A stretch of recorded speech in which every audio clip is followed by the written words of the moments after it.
On this International Women's Day, we celebrate Dr. Kiran Coelho, a celebrated gynecologist and an expert in her field, someone who has held my hand through my pregnancy journey, a transformative journey for many mothers, many women, and of course someone who's taken the profession to a very different level. Welcome, Dr. Coelho. Thank you so Lovely much, to have you on the series. Lovely to be with you and lovely to see you again glowing. Thanks to you. Okay, Doctor, what inspired you to choose gynecology, and how has being a woman influenced your approach to patient care? You know, I always had empathy for women. Right. Right from the time I was a young girl, my aunt was a gynecologist, famous gynecologist, and I think that was the role model.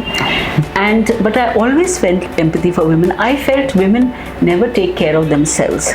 You know, they are too busy being mothers, wives, and even now my patients will come, they won't come for themselves, they'll come for someone else. And unless women take care of themselves, then they can't take care of everyone around them. So that was one, that empathy I always had for women. That's right. So that's what inspired me to take up obstetrics and gynecology, treat diseases of women. That's actually very true. Okay. What challenges did you face as a woman in a male-dominated medical field, especially in the early years? I know, early years. Now I'm practicing Priya for more than 43 years. So just completed my 17th birthday last week. Wow. And right from the beginning, I joined medical college at the age of 16. We were very few girls there, and mainly boys. But I got 2 gold medals in gynecology. That was my favorite subject. And I stood also first in the whole state, because in those days there was so much reservation that unless you came first in the entire state, you couldn't get a medical a seat for post-graduation. Wow. So I was fortunate enough to get an MD in gynecology. This was in Bangalore. And subsequently, of course, I got married, came to Bombay, and that's another story which I'll tell you, how I fought many court cases and got a seat in Grant Medical College and did my MD from Bombay. That's an inspiring story already. It was quite with a great deal of help from my husband. And then, of course, you know, all the hard work that goes on throughout, especially in obstetrics and gynecology. You won't believe, Priya, my resident doctors over the years, whenever they get married and proposals come, as soon as the girl says she's an obstetrician and gynecologist, everyone runs away. Oh my God. It's very hard for them to get married because you have no home life.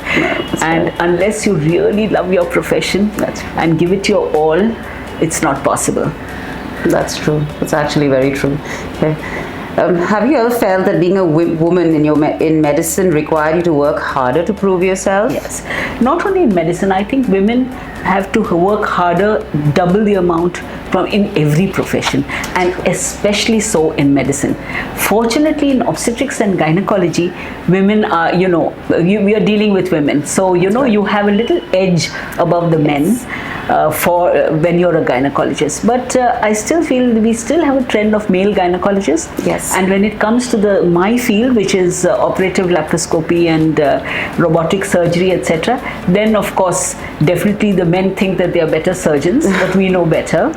Absolutely. Yes. And I think a strength of a woman is what sees her through in our difficult world. You know, I don't think men would be able to manage labor pains, nor bring up a child, nor manage, 10 things, your home, your children, your career, and your profession the way women can, you know. Absolutely. Literally like Ma Durga with so many hands working. Very true. Yeah. Very true. So this strength comes only to women.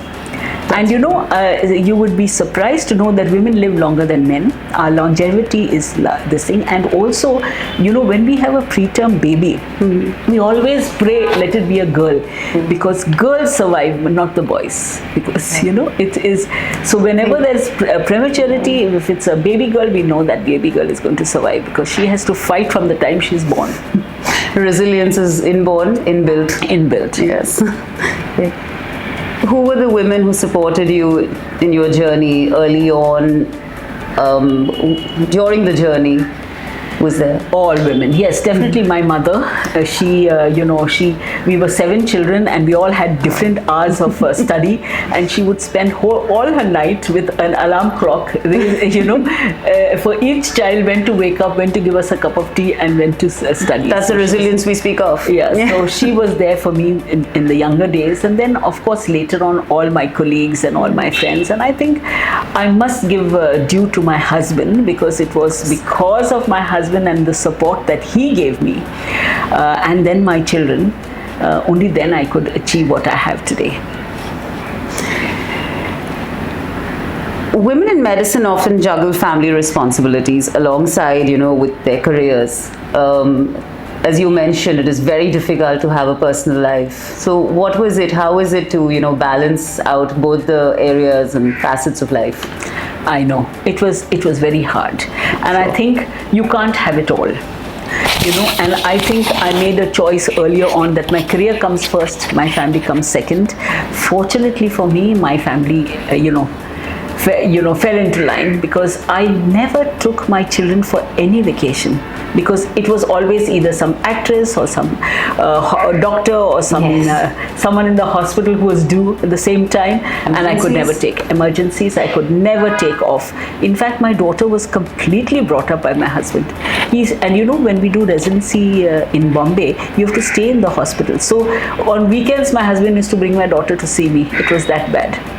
Really? And throughout, I did so many house posts in Rajawadi, Kurla, then in Kama Hospital, Vadia Hospital. We never saw the light of day, sometimes 3-4 days in the operation theatre. 3-4 days, so it was very, very hard. And I enjoyed it, but I don't think the family around me enjoyed it. They made a lot of sacrifices. I remember my son, when he had a function, and whenever we had a party, it was my children who were greeting the guests. I would come like a guest later on, and that was life. In fact, I still remember I got married, and then soon after I did my residency, and after 20 years I opened my wedding gifts. And after 20 years I was opening my wedding gifts, and then I saw all the silver had turned black, and I sat and cried, and I said, what has happened to me? But that is the life, and only if you work so hard, then you can come up. You must love your profession. That's true. And you have to be, always on the ball. Being a teacher, I've been a postgraduate teacher and an examiner now for the past 40 years. Oh, wow. And yes, and so therefore, you're always in touch with young minds, teaching them. They teach you all the time. You're always learning, even up to, medicine. And the paradigm shift in the treatment of obstetrics and gynecology has been amazing. In obstetrics, you have ultrasound. Now you literally treat the fetus like a patient. In gynecology, we have keyhole surgery, we have 3-dimensional, and now we have robotic surgery. So the woman can have her uterus out and go to work the next day. It's daycare hysterectomies, large tumors, etc. They don't have any incisions anymore. So it's so wonderful. So you have to be always on the ball. You have to be have cutting edge technology. You have to be training all the time, otherwise you get winnowed out. So I did all the training for gynecology, keyhole surgery. I had many sabbaticals abroad, and I went to Mayo Clinic, trained in robotic surgery, and now I'm head of department of 2 big hospitals. Of course, So that gives you any amount of joy. At the end of the day, when you're tired, you just go through all the surgeries you've done, feel very good, and go to sleep. It's an ongoing process. It's the learning, the teaching, everything. And the joy of giving women a better life. I think that's the motivating factor in a gynecologist's life. Also being able to give a mother a lovely baby. I love that. That's a pure joy. That's a personal. That's pure joy. That's pure joy. I think obstetricians are always happy people, because we deal with women in their prime and spread a lot of joy. And it's not like a cancer surgeon or something like that. So I think I'm blessed to be in this profession.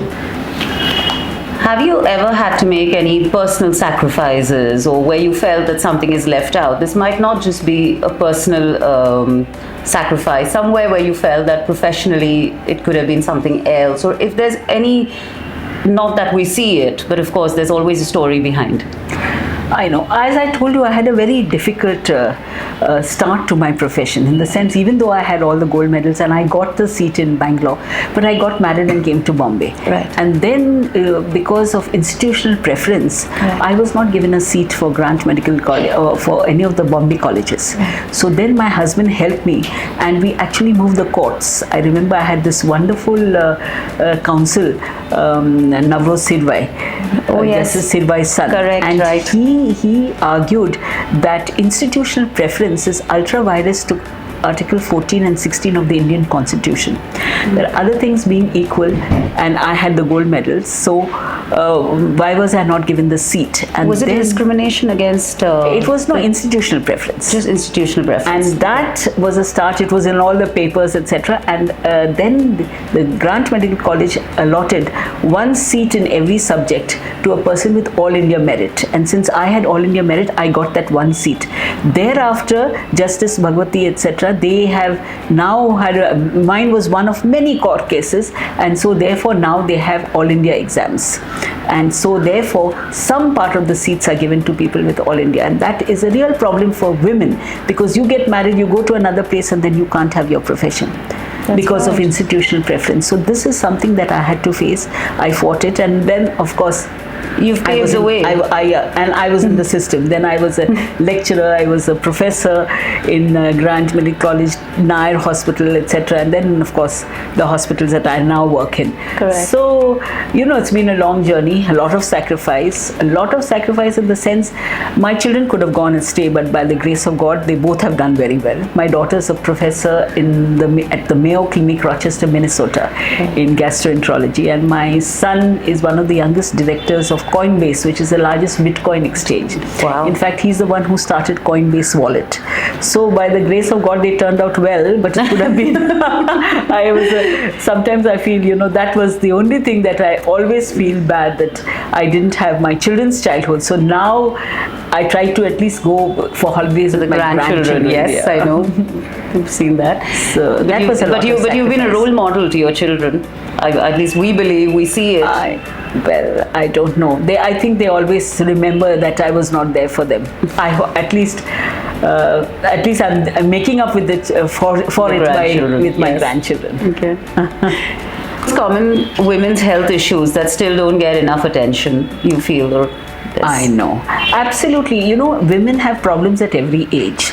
Like young adolescent girls, they have, you know, maybe premature puberty problems, polycystic ovarian syndrome, puberty menorrhagia, where they bleed a lot. So this is the problems of adolescence. Then you have the problems of the childbearing women from the age of 20 to 40, where you have infertility, subfertility, then again polycystic ovarian syndrome, then you have difficult pregnancies, high-risk pregnancies, and then also congenital abnormalities in the fetus. So, you know, all these things that you have to look at, especially infertility.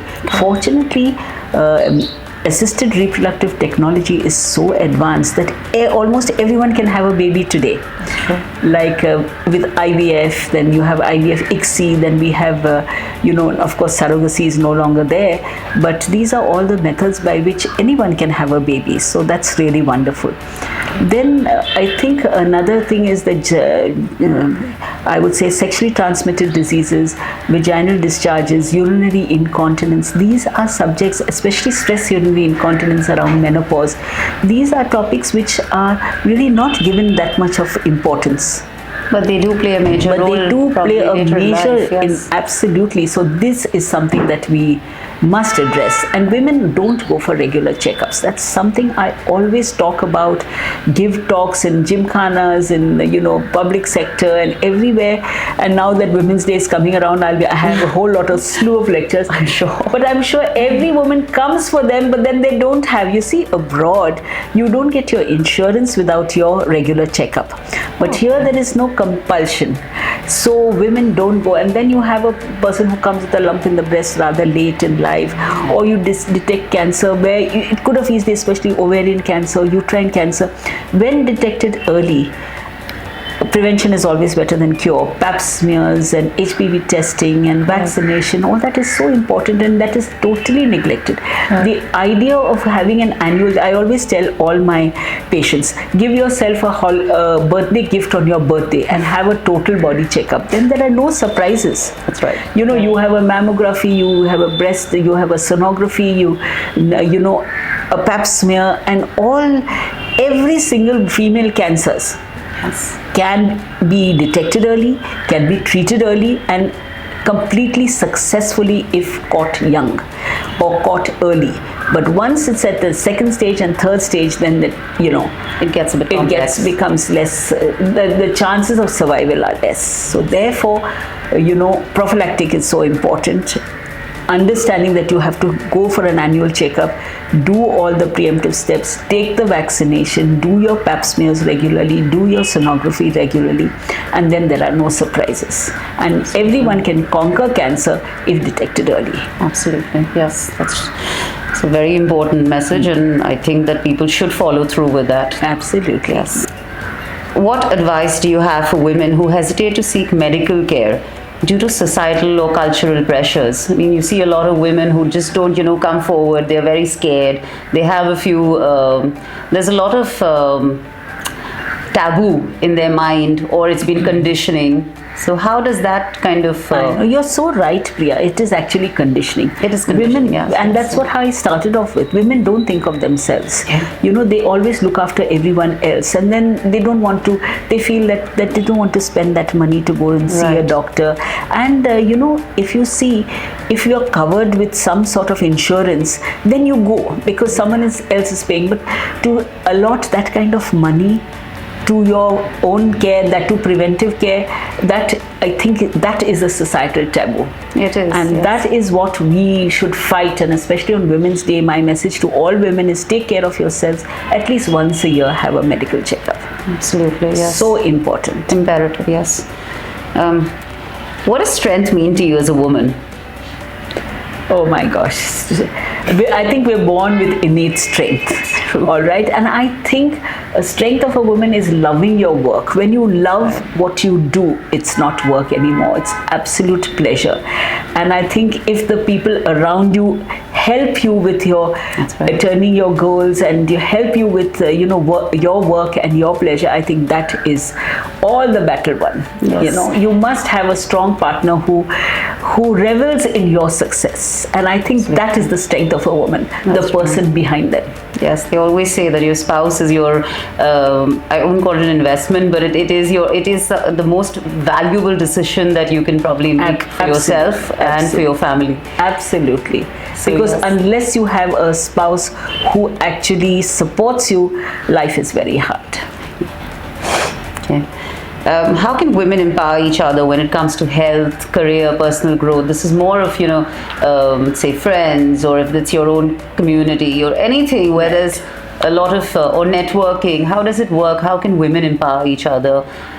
Women must empower each other, because ultimately, have you seen that sisterhood is so very important? Absolutely. And empathy for women and caring for each other.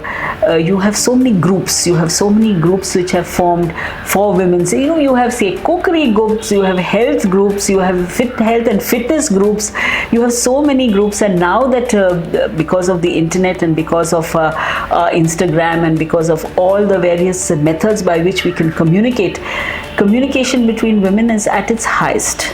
And I think that's one way to empower everyone else. That's right. You have someone who has a Down syndrome child. Yes. They have so many groups for that. Oh, yes, you have someone who has, a child on the spectrum. There are so many groups for that. You have a child who has delayed milestones. There are so many groups for that. You have women who have,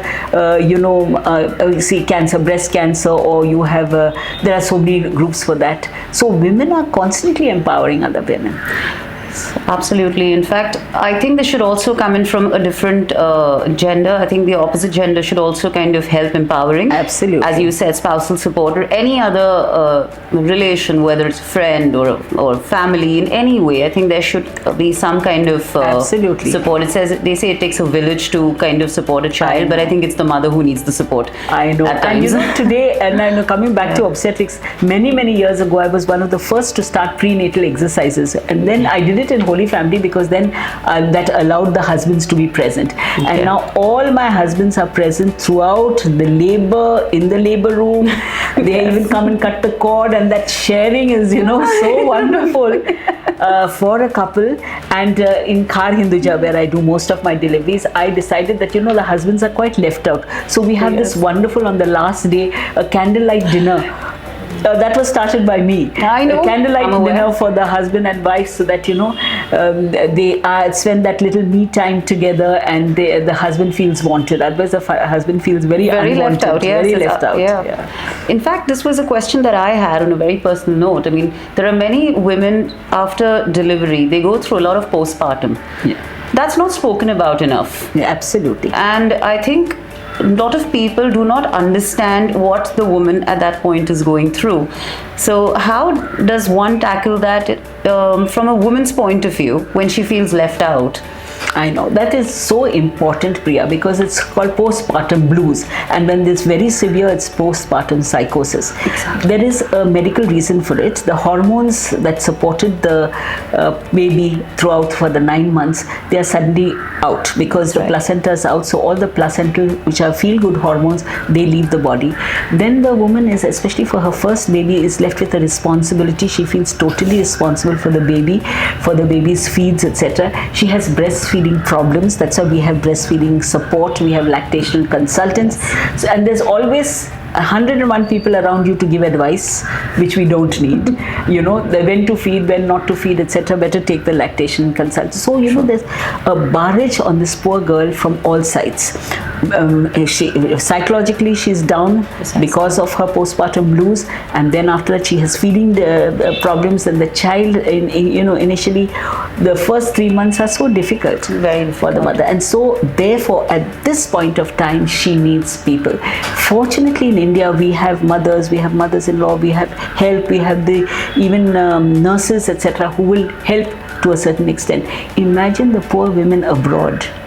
They have nobody, you know. That's and right. I've actually seen it. They have nobody, only the husband, and the husband can't understand, and they go to severe postpartum depression. Absolutely. And there in 24 hours you're out and back at home. Yes. You know, so we are fortunate here in India.